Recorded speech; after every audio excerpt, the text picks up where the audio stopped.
চলো বন্ধুরা দেখি মা আজকে কি দুপুরে রান্না করেছে। এটা প্রথমে আছে ভাত, এখানে আছে লোটে মাছের তরকারি, একটু ঝোল ঝোল করেই করেছে।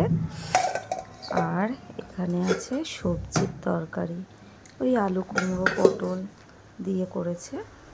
আর এটা আছে, এটা ডাল ছিল বলে আমি এটা আর খুলে দেখিনি, যেহেতু আমি ডাল খাই না। আর এই চিকেনের ঝোল, দেখো পাতলা করে চিকেনের ঝোল করেছিল মা। আমার আবার পাতলা চিকেনের ঝোল খেতে ভালো লাগে, তো মাকে বলেছিলাম কষা কষা করবে না। আমি ভাত নিয়ে আবার বসে পড়েছি, মারা পরে খাবে, আমি খেয়ে নিই, আমার খিদা পেয়েছে। দেখো আমি সবজির তরকারি নিয়েছি, ভাত, আর একটু লোটে মাছ নিয়েছি, আর একটু মাংস তরকারি নিয়েছি। আমি প্রথমে সবজির তরকারিটা দিয়ে খেয়ে দেখি কেমন হয়েছে। মায়ের হাতের রান্না কেমন লাগলো বন্ধুরা তোমরাও জানিও। আমার মা তো হেভি রান্না করে। তো প্রথমে আমি খেয়ে দেখি সবজির তরকারিটা, দারুণ হয়েছিল তরকারিটা। আমার তো খুবই ভালো লাগে মা।